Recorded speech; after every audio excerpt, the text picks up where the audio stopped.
முதல் வாசகம். வழுவாதபடி உங்களை காக்கவும் மாசற்றவர்களாய் நிறுத்தவும் வல்லவர் கடவுளே. திருத்துதர் யோதா எழுதிய திருமுகத்திலிருந்து வாசகம். அதிகாரம் 17, இறை வசனங்கள் 20 முதல் 25. அன்பார்ந்தவர்களே, நம் ஆண்டவர் இயேசு கிறிஸ்துவின் திருத்தூதர்கள் முன்னுரைத்த வார்த்தைகளை நினைவில் கொள்ளுங்கள்.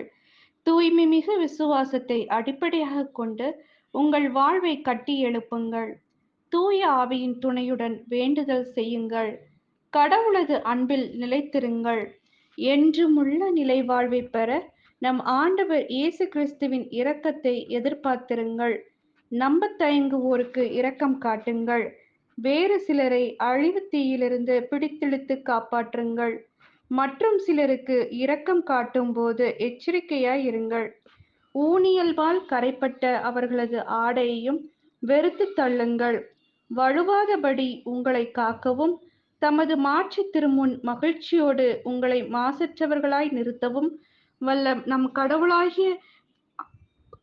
நம் மீட்பராகிய ஒரே கடவுளுக்கு நம் ஆண்டவர் இயேசு கிறிஸ்துவின் வழியாய் மாட்சியும் மாண்பும் ஆட்சியும் ஊழி காலந்தொட்டு என்றும் இன்றும் என்றென்றும் உரியன. ஆமென். இது ஆண்டவரின் அருள்வாக்கு. இறைவா, மக்கு நன்றி.